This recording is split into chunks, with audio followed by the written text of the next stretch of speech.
es Pampina. Acuérdate que todos los sábados a las 17 horas voy a estar concientizando distintos temas de salud acompañada de excelentes profesionales. Domingo se repite el programa a 17 horas. Lunes y jueves, 16 a 18 horas, puedes escucharme por Radio LED FM. Nos vamos a un consejo profesional de la doctora Victoria Sánchez, médica infectóloga del Hospital Alemán, a ver qué nos dice.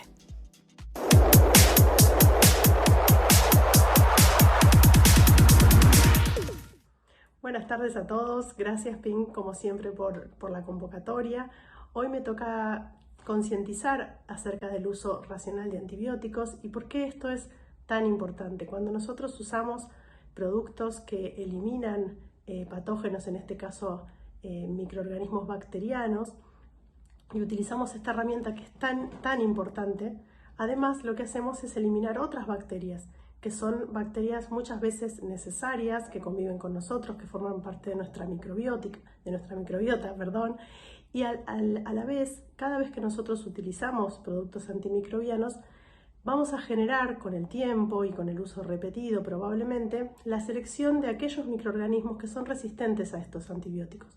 Y de esta manera, queriendo hacer un bien, y muchas veces haciéndolo, también modificamos esa flora, esa microbiota nuestra, y la modificamos de una manera más compleja, generando muchas veces resistencia.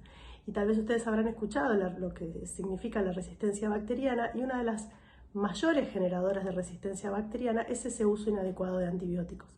Así que cada vez que nosotros pensemos que tomemos un antibiótico por las dudas, ese antibiótico por las dudas va a impactar en nuestra vida, va a impactar en nuestra flora propia, y eso puede traer una consecuencia a futuro. Así que los invito hoy a que cada vez que tengan una indicación precisa de un antimicrobiano, en este caso un antibiótico, cumplan con la indicación médica, que nunca se automediquen porque eso va a tener un impacto a futuro, que respeten la indicación médica y también por supuesto de nuestros colegas los farmacéuticos. Gracias Pink, nos vemos prontito, les mando un abrazo enorme. Muchísimas gracias, doctora. Un beso enorme. Bien, vamos a concientizar sobre duelo y depresión. Duelo es el proceso psicológico al que nos enfrentamos tras las pérdidas, algo que todos tarde o temprano viviremos a lo largo de la vida. Hoy me visita el doctor Ricardo Marcelo Corral, médico psiquiatra, jefe de Departamento de Docencia e Investigación del Hospital Borda. Bienvenido, doctor. Bueno, Judith, muchas gracias por la invitación. Tema muy relevante, porque nos va a pasar a todos. Nos va a pasar tarde o temprano. Sí, el tema distintos duelos. Sí. A ver, hablemos de los distintos tipos de duelos. Más que nada lo que hay que tener en cuenta es que las circunstancias de la vida hacen que atravesemos cosas lindas y cosas feas. Es decir, que es importante que la gente sepa que, bueno, el estado emocional es algo transitorio y son estados. Es decir, que no es algo permanente. Que ese es el primer concepto importante cuando alguien sufre. Pero también tenemos un inconveniente, que eso muchas veces se torna como una cuestión vinculada con la voluntad y la fortaleza de carácter. Entonces mucha gente dice, no, pero sos débil de carácter porque estás triste. Y entonces hay que también ayudar a la comunidad que sepa que son cosas que pueden suceder, pero a veces hay que distinguir cuando eso es algo que es patológico y que requiere una atención. Y algún tipo de diagnóstico primero y alguna atención. Porque hay muchas consecuencias que tiene lo que sería la depresión propiamente dicho como enfermedad. Y la que tenemos que tener más en cuenta es que por año mueren 800.000 personas por suicidio. Por suicidio de la depresión. Por eso es tan importante este tipo de concientización que haces vos y que hacen los programas. Y es la manera de llegar a la comunidad, que lo hablamos un poquito antes, ¿no? Nosotros estamos acostumbrados a hablar en el ámbito académico, en las conferencias, en la facultad, pero lo importante es llegar con una visión comunitaria y social hacia las personas que nos escuchan y que sepan que si tienen un cuadro de tristeza, de angustia, puede ser debido a circunstancias, al duelo, que sería algo natural y esperable que suceda, pero hay que estar atentos porque cuando eso perdura mucho tiempo, demasiado tiempo, o es demasiado intenso, o genera algunas ideas que son las que llamamos ideas oscuras o negras, es conveniente hacer una consulta. Bien, ¿podemos hablar de los distintos tipos de duelos? A ver, no solamente hacemos duelo por la pérdida física de algún ser querido, también podemos hacer duelos de distintas formas, ¿no es cierto? Por ejemplo... Excelente la pregunta, Judith, porque el duelo puede ser el hecho de, por ejemplo, situaciones de crisis como tenemos ahora económicas, donde alguien pierde el trabajo. Claro. Eso es un duelo también y trae consecuencias emocionales que no todas las personas logran adaptarse a esa nueva circunstancia. Después también está el duelo de, por ejemplo, el que emigra. Sí. La migración puede ser una situación también muy compleja desde el punto de vista emocional, que mucha gente migra con mucha fantasía, con mucho impulso, y después se encuentra con una situación difícil, y ahí puede ser un momento de desencadenar una situación depresiva también. Entonces, las circunstancias pueden ser variadas. De hecho, el duelo de la muerte de una mascota puede ser algo que genere también un impacto emocional. La realidad es que uno espera que una persona con un desarrollo interior tenga la capacidad como para adaptarse a esa circunstancia, pero a veces eso puede fallar. Entonces puede haber falta con eso. Claro, y ahí es donde cuando no tenemos unas buenas circunstancias, o hay otros factores que nos generen estrés, en este momento en la Argentina tenemos varios. Sí, varios. Entonces se suma a una situación de estrés crónico, y el estrés está muy relacionado también con el tema de la depresión, enfermedad. Bien, las separaciones. Todos los vínculos, eso es una pérdida, obviamente. Exacto. Separación, fallecimiento de un ser querido, es el duelo más típico cuando decimos, bueno, alguien falleció. Pero una ruptura de un vínculo, ya sea... De la que sea. Del que sea, puede ser una Sí, amistad. de la misma familia. De la también, misma familia, que uno se amistad, enemista. Por eso también una pareja. cuestión, teniendo una visión social. Un emprendimiento de uno que También. le puso muchísimo amor, funcionó, pero después dejó de funcionar, ¿no? Sí. Algo propio también. Implica desarrollar A ver, mecanismos adaptativos. la pérdida claro, vendría a y ahí ser. es cuando, si la persona no lo logra, tiene una repercusión anímica negativa. Sí, pensaba en esto, la tolerancia también a la frustración, ¿no? Hay personas que muchas veces cuando suceden cosas dicen ¿por qué a mí? Y tendríamos que preguntarnos para qué también, ¿no? Sí, Hay personas que tienen más herramientas para enfrentarse y otras no. A ver, ¿cómo podríamos ayudar, no? Porque estamos en una sociedad en donde no se permite ver triste a alguien, que se sienta mal, no se habla de salud mental. ¿Cómo vamos a decir que tenemos algún problema? Por ejemplo, ¿no? Se esconde todo. Entonces es como que la gente, pienso, mucha gente, no vamos a generalizar, no se permite hacer el duelo, o lo hace escondido, o es en soledad, porque también hay que ver los vínculos que tienen. bueno, Entonces, a ver. ahí es ustedes- importante, ¿no? Esto que Sí, a marcás, ver. ¿no? Porque muchas veces el tema de no permitir eso es porque también hay un prejuicio Sí. y un estigma frente a lo que tiene que ver con el padecimiento de una enfermedad mental o un sufrimiento psíquico. Sí. Como uno tiene que ser fuerte. Claro. Y la enfermedad mental a veces, porque estamos hablando de depresión, es una enfermedad, Sí. es como la hipertensión o la diabetes, es una Pero no enfermedad se más. habla. Entonces se oculta de alguna forma porque no hay una comprensión. Por eso es tan importante estos programas, porque hay que concientizar a la comunidad que los problemas psíquicos también pueden ser devenir de una enfermedad, y que la buena noticia es que tienen tratamiento. Tienen tratamiento. Esa es la buena noticia. Y además hay cosas que tienen que ver con prevenir y fortalecernos, que es un poquito lo que hablamos antes, ¿no? Las cosas que sí podemos hacer para practicar salud mental. Bien, a ver, nómbralas. A ver, ¿qué nos podés aconsejar? Creo que primero habría que hablar sobre la salud mental y cómo trabajar interiormente, ¿no? Porque sabemos que en la vida puede pasar un montón de cosas. Entonces, estar un poco preparados también, ¿no? Porque a veces no nos imaginamos que podemos perder a alguien o perder algo en sí, sea un objeto, lo que sea, algo valioso para nosotros. Entonces, no estamos capacitados, o sea, creo que ni desde chicos nos enseñan a gestionar nuestras emociones y a estar un poco más preparados para ciertas cosas, ¿no? Sí, No mirar para un costado. Hay cosas que son simples y complejas a la vez. Sí. Son fáciles de decir, Sí, pero difíciles de implementar. claro. Pero practicar la salud y la salud mental es tener una vida que no sea sedentaria, tener actividad, alguna Sí. actividad física, la que a uno le guste, Un hobby. tener unas buenas rutinas, y también, por ejemplo, darse el espacio para poder descansar bien, para poder dormir. El sueño es un tema crítico también en lo que está relacionado con las emociones y con Sí. el estado del sistema nervioso que nos permite relajar. Estar bien alimentados. Lo digo en un momento complicado de la Argentina, donde el 40% de la población está bajo la línea de la pobreza, y yo estoy diciendo alimentarnos bien. Entonces, y dormir bien. eso- ¿Cuánto es el porcentaje? Si hablamos con un médico neurólogo o con usted, el porcentaje, yo creo que de 10 personas, ¿cuántas no están durmiendo bien? y post-pandemia en hablar, porque Porque si hablamos sobre duelos y pandemias, eso es un horror. O sea, cómo se vivió, digamos, la gente, cómo vivió ¿no? los duelos, la sorpresa, lo inesperado.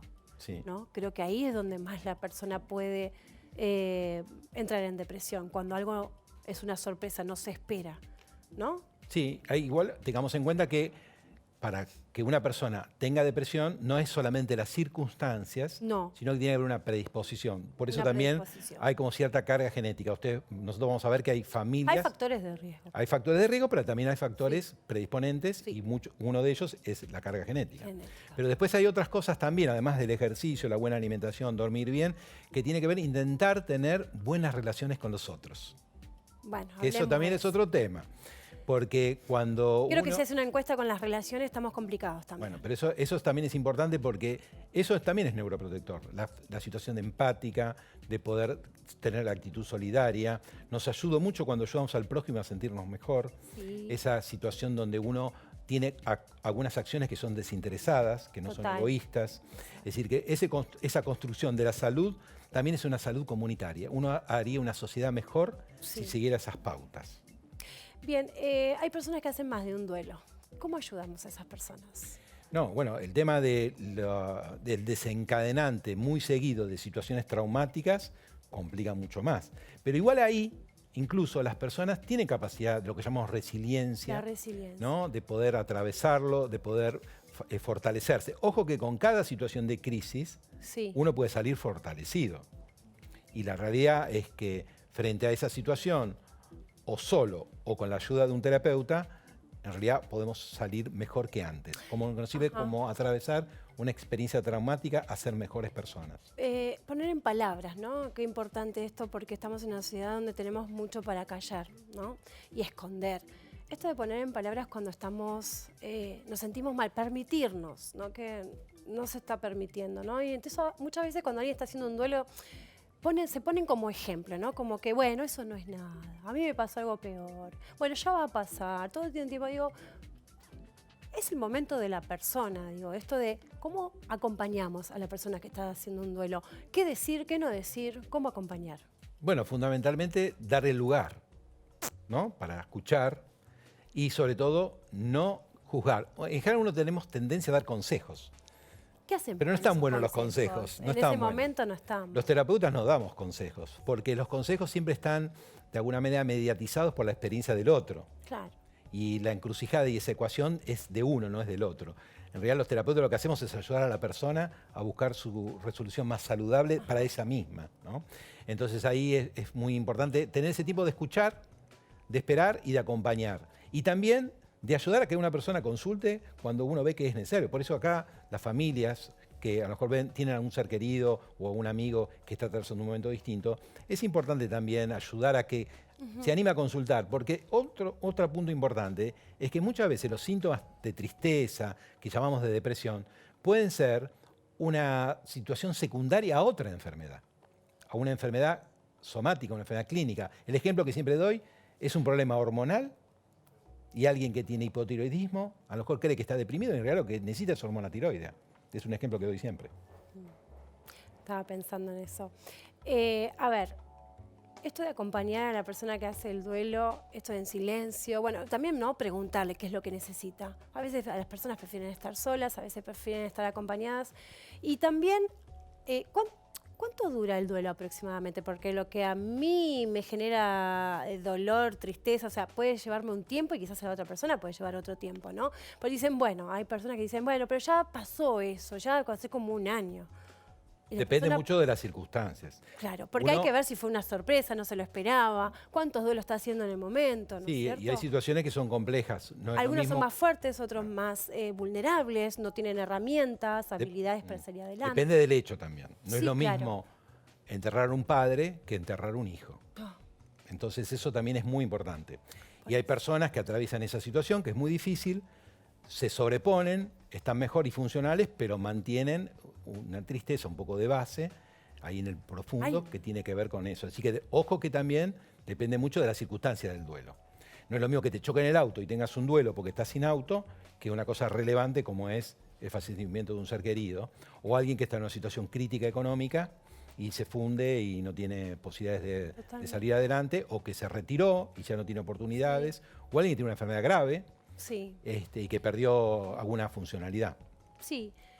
A ver, ¿cuánto dura aproximadamente un duelo? Y depende un poco de esto. Un poco, sí. Pero si ¿No decimos... hay un tiempo? Sí, en realidad ver. uno podría plantearlo. Esto Hay un tiempo. Hay como una A clasificación ver, internacional ayúdame de con las eso. enfermedades mentales, A ver. pero eso son consensos. Uno puede decir, bueno, ¿cuánto puede durar? 3 meses, 6 meses. En realidad va a depender también no solamente del estado depresivo, sino de otros síntomas y también de la funcionalidad, porque cuánto eso me impactó en mi rendimiento académico, en mi rendimiento laboral, en mi rendimiento deportivo. Hay personas que atraviesan eso, están con un malestar, pero se reponen y pueden estar activos y funcionales. Sí.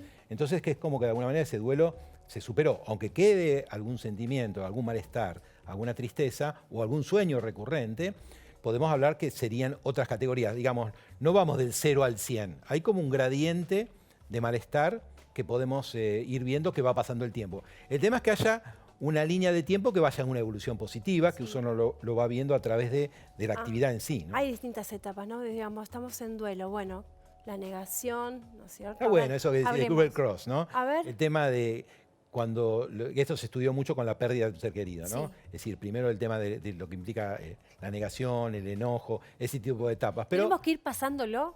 no necesariamente, a veces Ajá, eso se pasa a muy veces, rápido. sí. Eso es una cuestión que se ha analizado de esa manera, pero cada persona lo percibe de una manera distinta. Uno se enoja, dice por qué no sucede esto, hay una negación, hay a veces lo que llamamos reacciones maníacas, la gente se pone contenta, dice ¿cómo estás contenta si pasó esto?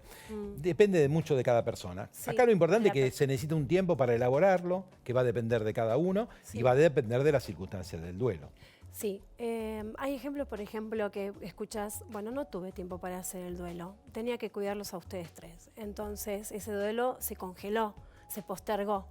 ¿Cómo? O no, porque a lo mejor esa persona A ver. tuvo la capacidad, consciente o inconsciente, claro, de atravesar algo ¿No sale y después rápidamente... de alguna manera? Quizás no, tampoco no. tenemos que ser tan deterministas. A Hay ver. muchas personas que lograron resolver algo, se fortalecieron en eso y están bien y pueden seguir su vida de una manera superadora incluso.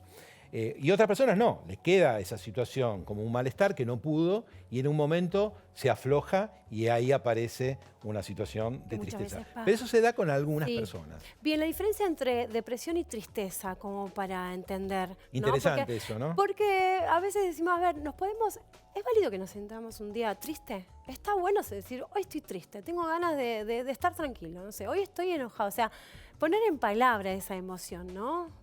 Es que ¿Me lo puedo permitir o va a estallar mi cuerpo? no, si está no lo buenísimo hago? eso, porque en realidad... Pero esto para poder enseñarles a los que está buenísimo sentirse a veces mal, no Sí, excusa a nos nadie. enojamos. Sí, el está tema es que bueno. tenemos que modular. ¿Cómo gestionamos? Pero el tema es modularlo. Uno se puede enojar, pero no agarra un martillo No, y partir la claro, cabeza a por alguien. supuesto. Es decir, tenemos que reconocer algo y modular la conducta. Ahora, me parece muy interesante para tu público también esto de la diferencia entre estar triste y tener una depresión de enfermedad. Porque la tristeza es una emoción transitoria como es la alegría. Estoy triste Entonces, por tal cosa. ganó la selección, salimos campeones del mundo, estábamos todos contentos. Si hubiera perdido, estuviéramos todos tristes. Pero esos son estados muy breves y que son reactivos a esa situación. En cambio, la enfermedad de depresión implica más que el estado de ánimo reactivo a las circunstancias. Son cosas distintas y por eso que hablamos de otro tipo. De hecho, hay correlatos neurobiológicos de depresión que implican alteraciones en los neurotransmisores que requieren un tratamiento que no necesariamente es medicación. A veces la terapia, específicamente cognitivo-conductual, es muy eficaz se utiliza muchísimo para resolver situaciones de depresiones leves o moderadas. A ver, hablemos de la terapia cognitivo-conductual. ¿Cómo se emplearía en una terapia? Bueno, acá hay 2 factores fundamentalmente. Lo que llamamos activación conductual, que son muy importantes. Hay mucha evidencia que, por ejemplo, la actividad física tiene un efecto antidepresivo potente, y después el tema de la concientización, de lo que se llama modificación cognitiva, que es reconocer los pensamientos erróneos que tenemos que nos llevan a la cuestión de la depresión. Uno de ellos es la rumiación. A ver, ¿cómo sería? La rumiación que es propia de la terapia de lo que es el TOC, ¿no? El obsesivo compulsivo, que es pensar rumiando sobre una preocupación que no tiene solución. Que no tiene solución. Que no tiene solución, o si la tiene, estamos anticipándonos a algo que todavía no sucedió. ¿Ansiedad vendría a ser eso también? Está muy vinculado, por eso que es algo que es un dominio sintomático que está en la depresión, en la ansiedad y en el trastorno obsesivo compulsivo. Entonces lo que hace la terapia cognitiva también es ayudar a resolver esa situación y no enfocarnos a veces en un pensamiento negativo. que eso es bien de a dónde llevamos nuestro foco de la conciencia. Todo eso ayuda la terapia cognitivo-conductual. Bien. ¿El escribir es bueno? Para algunos. aconseja? No, para algunos. Hay gente que le hace muy bien. Sí. Es una manera Cuando de estamos en expresar. momentos solos y no tenemos con quién hablar, por Sí, ejemplo. de hecho, yo lo uso con mis pacientes. Le digo, Sí. bueno, pero algunos tienen vocación de escritores, otros no. Entonces, el que tiene, digo, escribilo, después lo vemos, lo charlamos, Pero que sea chiquito o que sea grande lo que como escribe. sea, como le salga. Mm. Es muy útil eso. Sí. Es muy útil decir las cosas que nos preocupan, lo que nos Sí. preocupan. Es decir, que También acá... hablar de nosotros, las cosas lindas, ¿no? Sí, tal cual. Enfocarnos también en eso lindo Sí, que y tenemos. uno busca eso, ¿no? Buscar los aspectos positivos, si alguien escribe, y los aspectos negativos Sí, para... hoy me está pasando esto, o me está pasando, bueno, hoy o no sé, o en este mes me pasaron ciertas cosas, pero también tengo esta otra parte, ¿no? También hay que ayudar para decir, bueno, lo positivo también. Sí, tratar de mostrar además ese horizonte Sí. de propositividad vital, ¿no? Sí. De que implica el futuro. Por eso lo transitorio del estado de ánimo, que que es lo más crucial, ¿no? De percibir que yo tengo este estado, pero es transitorio, no es permanente. Exacto. ¿Cómo estamos de salud mental hoy? Estamos mejor que hace tiempo, Mm. pero Más hay un largo conciencia. camino para recorrer. Gracias a ustedes también, los comunicadores, Sí. que han puesto el tema en agenda. Un poco la pandemia nos ayudó. La pandemia fue una tragedia ¿Cómo fue los duelos en pandemia? y doctor? bravísimo, ¿no? Porque, bueno, las sorpresas, lo que no Claro. esperábamos. Pero El no poder despedirlos sí, también. eso ha sido muy difícil, Muy cruel. muy cruel. Pero Frío. también hay que tomar el lado positivo. Sí, Y entonces nos dio la oportunidad de esto. sí. Hoy prácticamente en todos los medios, escritos, orales, en la radio, en televisión, el tema salud mental es un tema que es de agenda. Bien. ¿Cuál es el duelo más difícil de hacer? Y ya lo dije. La muerte de un hijo es lo más difícil. Es lo más difícil. ¿Cómo se supera eso? ¿Cómo Tiene que se ver mucho lleva? con el proyecto vital, la propositividad vital, el tema de poder reformularse en la vida y depende mucho de las circunstancias de cada uno y de esa ecuación muy personal, ¿no? Sí. ¿Cuándo el duelo se convierte en depresión? El A duelo, ver. sí, el duelo se convierte en depresión cuando dura mucho tiempo y altera la funcionalidad. Y ¿De los cuánto, sigo insistiendo, de y cuánto bueno, tiempo? en general podemos hablar de 3 a 6 meses, para poner un número Ah, sí. de 3 a 6 meses, dependiendo mucho de las circunstancias, ¿no? Entonces, va a depender de la persona y de las circunstancias. Pero acá lo importante es que tiene que haber una serie de signos y síntomas, que hablamos tristeza, Hablamos- problemas para dormir, dificultades de tener menos energía, tener menos deseo, disfrutar menos de las cosas que antes nos generaban placer. Esos son, pero además la funcionalidad, porque se pierde capacidad de trabajo, capacidad de estudio. Eso implica un cuadro que es depresión y que el primer diagnóstico diferencial, lo que llamamos los médicos, es que no sea otra enfermedad secundaria a, por ejemplo, una enfermedad como dije antes, un problema endocrino, ¿no? Un problema tiroideo. Si sacado eso, decimos, bueno, es una enfermedad de depresión, requiere un tratamiento de psicoterapia y quizás requiere algún tipo de medicación antidepresiva. ¿En toda la depresión se toma un antidepresivo? No necesariamente. ¿Hay medicación? No necesariamente, porque mucha gente tiene miedo a eso. Dice, yo no quiero tomar medicación. O sea que con una buena psicoterapia nosotros podemos salir adelante, sumado con otras actividades, por ejemplo. Sí, sí, sí. Depende de la persona y depende de la Las ganas severidad también que tenga. y también La depende de las voluntad. ideas que tenga, porque ojo que estamos hablando también, las personas que tienen depresión tienen riesgo también de muerte. Sí. Tienen ideas de muerte, ideas de suicidio, eso hay que alertar a la comunidad. Ujú. Y en realidad hay que hablar de eso y saber que les puede pasar y que es un momento de consultar. Inevitablemente. Inevitable. Porque de esa manera salvamos vidas, Salvamos Judith, vidas. salvamos vidas. Y que no tienen que tener vergüenza, porque todos podemos pasar por esa situación. Algunos más, otros menos, algunos podemos tener más herramientas, ¿no es cierto? Pero digamos que el pedir ayuda, ¿por qué cuesta mucho pedir ayuda? ¿Por qué cuesta tanto hablar de la salud mental y de lo que nos pasa, cuando tendría que ser natural? Todo se esconde. Es como siempre estoy bien. Bueno, ahí está el tema del doble estigma que digo yo, ¿no? La doble discriminación. Y eso es que un peligro. se discrimina y se estigmatiza a la persona que padece enfermedad, pero el otro estigma es a las personas que ayudamos y a los lugares que ayudan. Yo vengo del Hospital Borda, Sí. y el Hospital Borda, todos sabemos acá que no es muy buena palabra, hay un estigma y una discriminación errónea, porque ahí es donde ayudamos a las personas que tienen algún problema de este tipo. Hoy la gente que nos escucha, si tiene algún problema, tiene que saber que en el Hospital Borda hay una guardia 24 horas, es 7 por 24 los 365 días del año, que puede ir a consultar de manera gratuita. que esto tiene Argentina también. Más allá del lío que tenemos, tenemos algo como un lugar donde lamentablemente al discriminarse y estigmatizar, la gente se aleja porque no se anima a ir. Si es una cárcel, un lugar donde se tortura, un lugar donde es siniestro, no voy a ir. No. Sin embargo, hay grandes profesionales que van a ayudar a las personas que sufren. Por eso es importante estos programas y esta actividad que haces vos, que es concientizar y sepa la gente que, bueno, frente a un problema, pueden ir al hospital, está siempre abierto, todo el tiempo, a las 12 de la noche, a las 3 de la mañana, en cualquier momento. Uno tiene un problema que considera que requiere una ayuda de un psiquiatra, de un psicólogo, va a encontrar siempre a alguien que lo va a ayudar. Bien, doctor. A ver, cerramos la nota. ¿Algo más para decir? A ver, sobre el duelo, la depresión. Que la buena noticia es que hay tratamiento, esto se supera y se mejora y las posibilidades de salir adelante son muy grandes. Ha habido una gran evolución en la terapéutica, tanto psicológica como de medicamentos, antidepresiva, por lo cual esto es algo que la comunidad tiene que saber, que lo único que tiene que hacer es animarse a consultar. Sí, estaba pensando en esto, ¿no? Digamos, a ver, estamos pasando por un duelo o varios, ¿no? La voluntad, las ganas de decir, bueno, yo estoy pasando por esto y voy a tener ciertos síntomas y lo voy a tener que ir pasando, procesando, pero también le voy a poner garra, ¿no? Decir, bueno, voy a hacer deporte, algo que me gusta.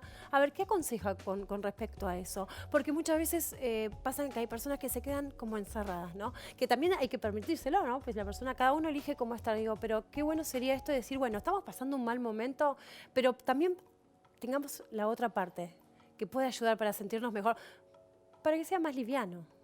Sí, tal cual. Ojo que hay personas que no tienen esa posibilidad. Pero ¿cómo podríamos ayudar a la persona a decir, bueno, estás pasando por esto, pero que se le ocurra algo para hacer algo que le guste o que le suba el ánimo? Pero a veces para arrancar necesitan iniciar un tratamiento. Sí, pero mientras está iniciando el tratamiento también se lo puede aconsejar de hacer hobbies o algo que lo ayude. Lo primero que uno indica es salir un poco de eso. Es actividad física, pero no todas las personas pueden hacerlo. Entonces tenemos que saber que no hay que presionar. No, por eso mismo. Hay que ir de a poco, acompañando, no. para que haya una mejora del ánimo y se active la energía. Uno mismo se lo va a active sentir. eso que vos decís, la voluntad, se tiene que activar, porque la persona, en ese caso, casi no tiene voluntad, cuando está muy severamente afectada. Entonces hay que acompañarla y darle el tiempo para que mejore. Recién ahí es cuando uno le va pudiendo lograr, porque si uno le presiona ahí, se va a sentir más culpable, porque dicen, me están indicando algo y no lo puedo hacer. Andate de vacaciones, no puedo irme de vacaciones. Pero podemos decir que cuando más o menos se sienta bien y tenga ganas, quizás empiece a hacerlo. Es que uno hace eso que se llama psicoeducación. Decir, mire, le va a pasar esto, esto y esto. Sí. Vamos a tener paciencia, vamos por este camino y por este camino llegamos a la salida. Para que no sea solamente, digamos, una psicoterapia, para ir una medicación y ahí que salgamos un poco de eso. Sí, gracias por la oportunidad, porque quizás no me expresé bien. Una de las primeras cosas que uno hace como terapeuta es esta cuestión, darle un marco para dónde vamos y qué cosas son las que van a suceder. Y en ellos es eso. Claro, contame todo de una. A ver, contame todo por lo que voy a pasar y yo ya me armo otra cosita para cuando esté un poquito mejor, digamos, porque si no se ve siempre el lado como la psicoterapia, la medicación, el dormir, el desgano. Digo, mostremos la otra parte también, ¿no? Que es todo un proceso que hay que pasarlo, cada uno a sus tiempos, sin presiones, pero también está la otra parte linda. El objetivo es el bienestar. El bienestar. Y el bienestar tiene que ver con eso, disfrutar de la vida. Exacto. Y ese es el objetivo de todo. Sí, pero qué importante también buenos vínculos, ¿no? Porque se imagina una persona que el bienestar tiene que ver con los vínculos. Uno no puede estar solo bien. Pero no es lo mismo. Pienso esto, ahora cerramos el programa, sé que me pasé. Pienso en que digo, una persona que está pasando duelo y no tiene buenos vínculos, se complica. Sí, también. Es que es parte del bienestar. A diferencia de tener buenos vínculos, ¿no? Creo que la persona puede salir más adelante o tarda un poquito más, menos. ¿Qué dice usted? Los vínculos nos ayudan a estar mejor en sociedad. Y nosotros somos seres gregarios, necesitamos eso. Tenemos amigos, tenemos pareja, tenemos hijos, tenemos familiares, tenemos todo eso. Y eso es parte de nuestros compañeros de trabajo. Y en la medida que uno tenga mejores vínculos, tiene mayor posibilidad de tener bienestar. Sí, y que se animen a saber estar solos también, ¿no? Porque vamos a convivir toda la vida con uno mismo. Entonces, si estamos bien con nosotros mismos, el otro no es una necesidad, sino una opción. Exactamente. ¿Verdad? Gracias, doctor. Muchas gracias. Muy amable por venir. Muchísimas gracias. Es un detalle. Muchas gracias. Gracias, doctor. Bueno, bien, nos vamos a un corte y ya volvemos con más Las Tardes con Pi.